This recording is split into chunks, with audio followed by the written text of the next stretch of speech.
नमस्कार, बहुत स्वागत है आपका। अग्नि परीक्षा देख रहे हैं आप। आपके साथ मैं हूं विकास ब्रजेश सक्सेना। अग्नि परीक्षा में आज बात होगी रामलला की प्राण प्रतिष्ठा की। 22 जनवरी की तारीख को लेकर पूरे देश में उत्सव जैसा माहौल नजर आ रहा है। हर जगह लोग भगवान राम के आगमन को लेकर बेहद खुश नजर आ रहे हैं और कल से प्राण प्रतिष्ठा के कार्यक्रमों का आगाज भी होने जा रहा है। कल से अयोध्या समेत पूरा देश श्री राम की धुन पर झूमना शुरू कर देगा। तो वहीं प्राण प्रतिष्ठा से पहले सियासत भी जारी है। आज अग्नि परीक्षा में बात करेंगे भगवान राम के आगमन की और साथ ही बात होगी राम नाम पर जारी सियासत की भी।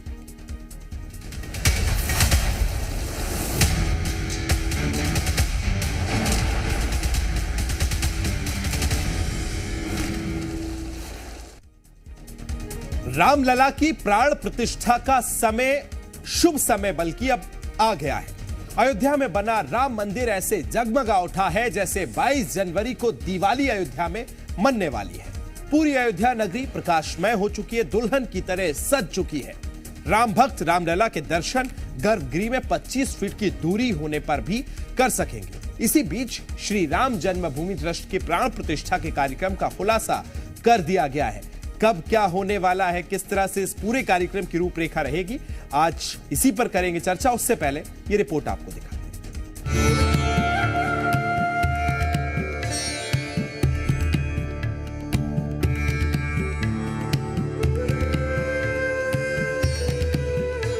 दमक रही अयोध्या नगरी।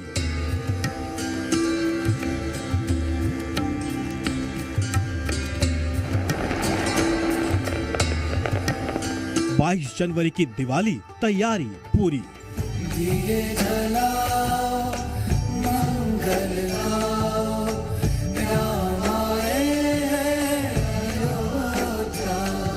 प्राण प्रतिष्ठा की शुभ घड़ी आई। ये अयोध्या में श्री राम जन्मभूमि पर लगभग तैयार हो चुके भव्य राम मंदिर की सबसे नई तस्वीरें हैं। आज खुशियों के हमारे इन तस्वीरों को देखकर लग रहा है कि अयोध्या में अभी से ही दिवाली की तैयारियां शुरू हो गई हैं, क्योंकि 22 जनवरी को श्री रामलला इस भव्य मंदिर में विराजेंगे।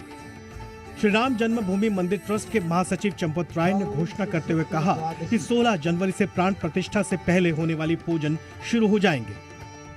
गर्भगृह में गरिमामय उपस्थिति, जिनके सम्मुख सब काम होगा, वो भारत के माननीय प्रधानमंत्री जी, राष्ट्रीय स्वयंसेवक संघ के सरसंघचालक जी, उत्तर प्रदेश के मुख्यमंत्री महोदय, श्री राम जन्मभूमि तीर्थ क्षेत्र के अध्यक्ष पूज्य महंत नृत्य गोपाल दास जी महाराज। मैं अगर ये कहूं, आप जिस विद्या को भी सोच सकते हैं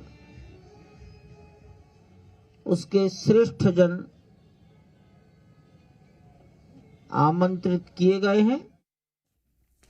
तो एक तरफ 22 जनवरी को होने वाली प्राण प्रतिष्ठा से पहले अयोध्या नगरी पूरी तरह से सजकर तैयार हो चुकी है, तो वहीं मध्य प्रदेश और छत्तीसगढ़ में भगवान राम के आगमन से पहले तैयारियां जोरों पर हैं, जहां दोनों ही प्रदेशों में तमाम मंत्री मंदिरों की सफाई कर भगवान राम के आगमन का उत्सव भी मना रहे हैं। और आइए 4 तस्वीरें भी आपको दिखाएंगे। उज्जैन में मध्य प्रदेश के मुख्यमंत्री डॉक्टर मोहन यादव ने महाकाल के दर पर पहुंच अयोध्या जाने के लिए तैयार हो रहे 250 क्विंटल लड्डुओं को कर्मचारियों के साथ बनाया और लड्डुओं की पैकिंग भी की। वहीं रायपुर में केंद्रीय मंत्री गजेंद्र सिंह शेखावत ने श्री राम मंदिर पहुंचकर भगवान राम के दर्शन किए और परिसर में साफ सफाई की। उधर छत्तीसगढ़ के डेप्यूटी सीएम विजय शर्मा कवर्धा के खेड़ापति हनुमान मंदिर पहुंचे और साफ सफाई की। साथ ही भगवान की पूजा अर्चना कर लोगों से इस अभियान से जुड़ने की अपील भी की है। मध्य प्रदेश के अलीराजपुर में कैबिनेट मंत्री नागर सिंह चौहान ने हाथों में झाड़ू थामकर मंदिर की सफाई की। आदिवासी नृत्य पर ढोल बजाते हुए मंत्री जी नजर भी आए हैं।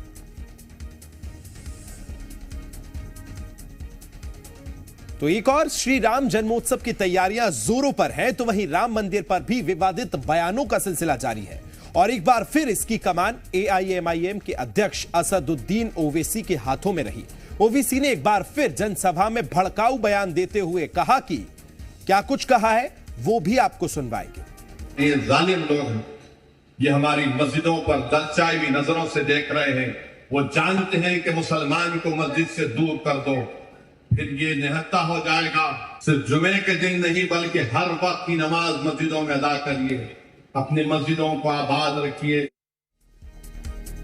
तो आपने सुना, वहीं राम मंदिर पर राष्ट्रीय स्वयंसेवक संघ के संचालक मोहन भागवत ने भी बड़ा बयान दिया, वो भी आपको सुनवाते। उससे पहले मोहन भागवत ने कहा कि अयोध्या में गुलामी का प्रतीक ढाया गया था, किसी अन्य मस्जिद को कोई नुकसान नहीं पहुंचाया गया।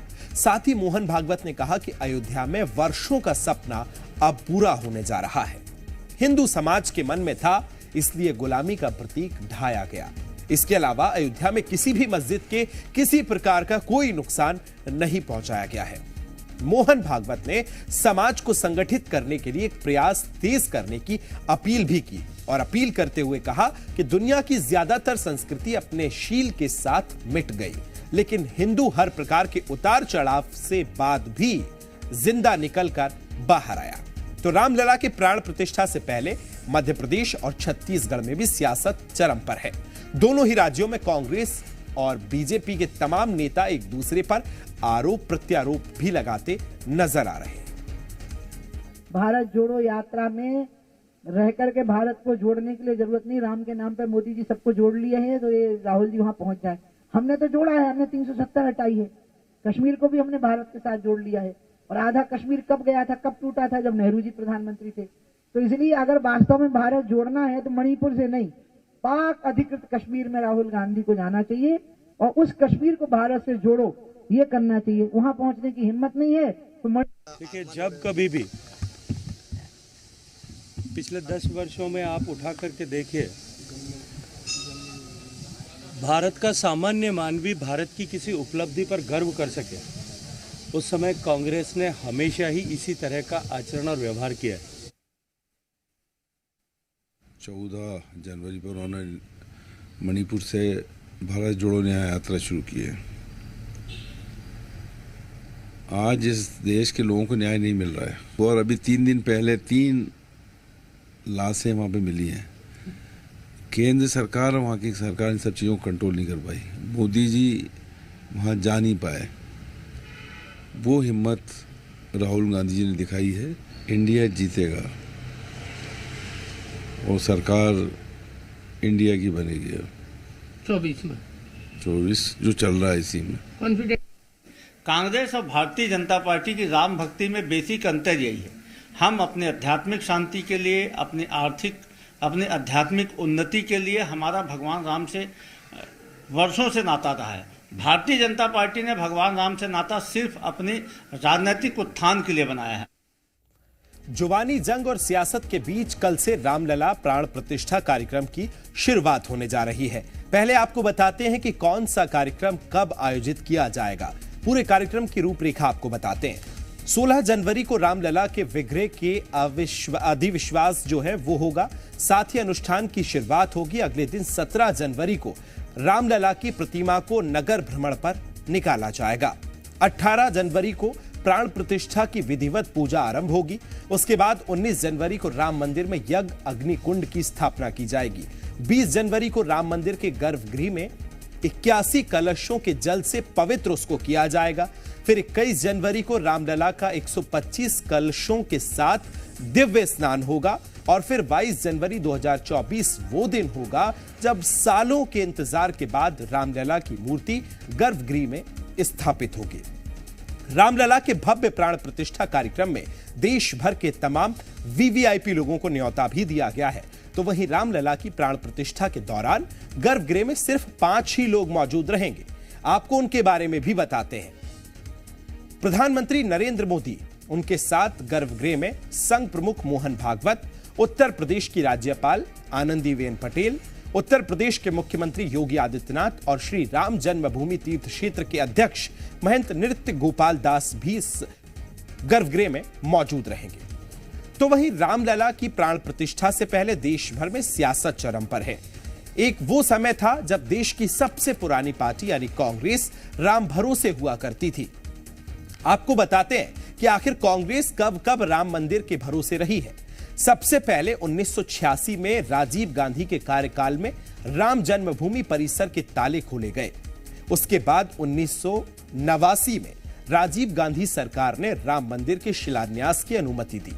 फिर 1991 में लोकसभा चुनावों के लिए कांग्रेस के घोषणा पत्र में राम मंदिर का उल्लेख किया गया।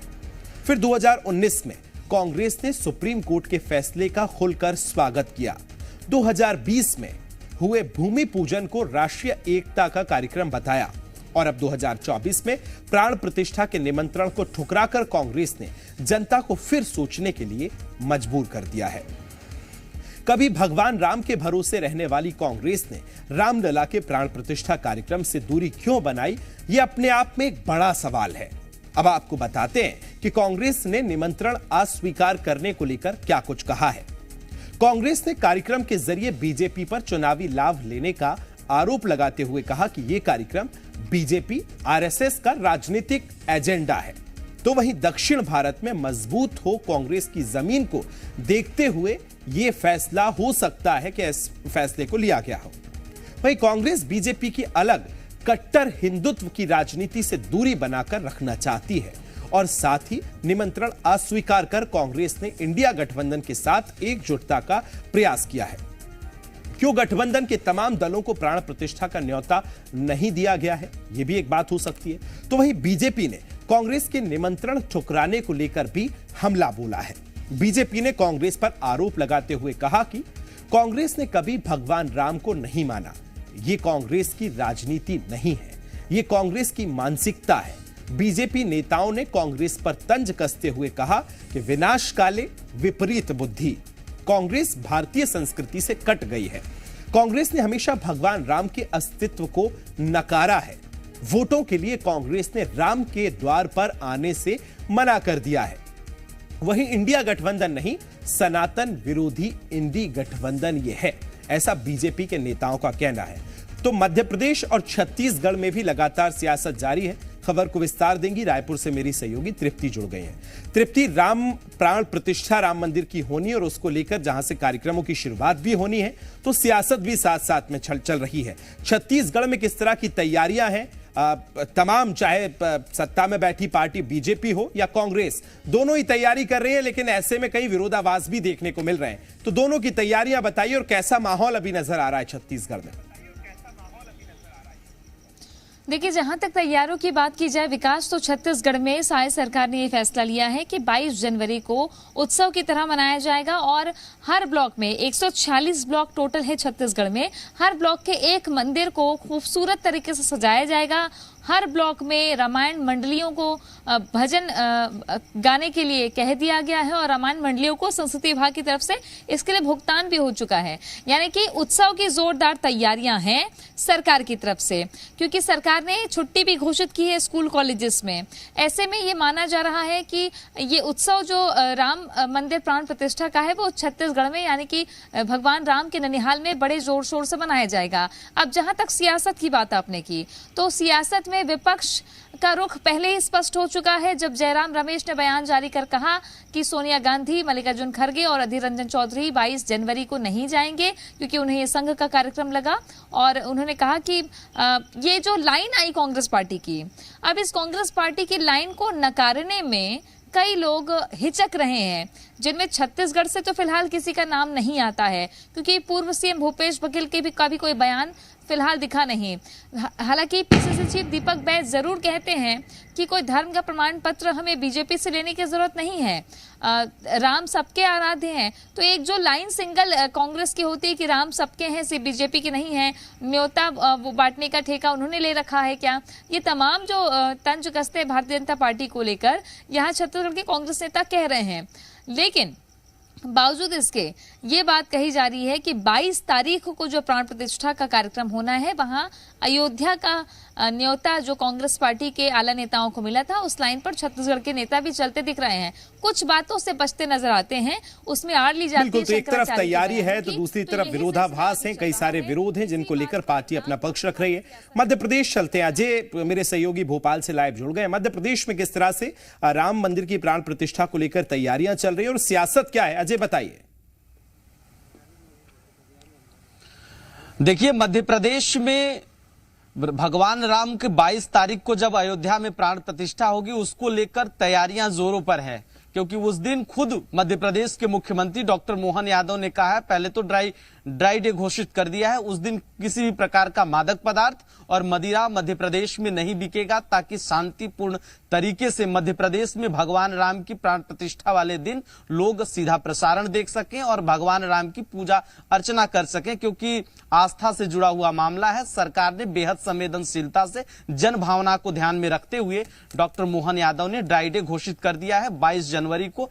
हालांकि तैयारी चल रही है, सरकार तैयारी कर रही है, प्रस्तावना बनाने की भी बात की जा रही हो सकता है, हालांकि आधिकारिक अभी इसकी जो है घोषणा नहीं हुई है, लेकिन ये कयास लगाए जा रहे हैं कि 22 जनवरी को सरकार हो सकता है अवकाश घोषित कर दे। इसके साथ साथ सरकार ने मध्य प्रदेश के अलग अलग मंदिरों में और पंचायतों में भगवान राम का अलग अलग दिनों में रामलीला जैसे अलग अलग पर्व जैसे मनाने की भी बात कही है। तो पंचायतों में 7 दिनों तक यानी कि 21 जनवरी तक अलग अलग प्रोग्राम चलाए जाएंगे और उसके साथ साथ मध्य प्रदेश के अलग अलग मंदिरों में दीप उत्सव किया जाएगा, रामलीला जैसे प्रोग्राम, भगवान राम के भजन कीर्तन और प्रभात फेरी का भी आयोजन किया गया है। उस दिन प्रभात फेरी भी लगाई जाएगी भगवान राम की।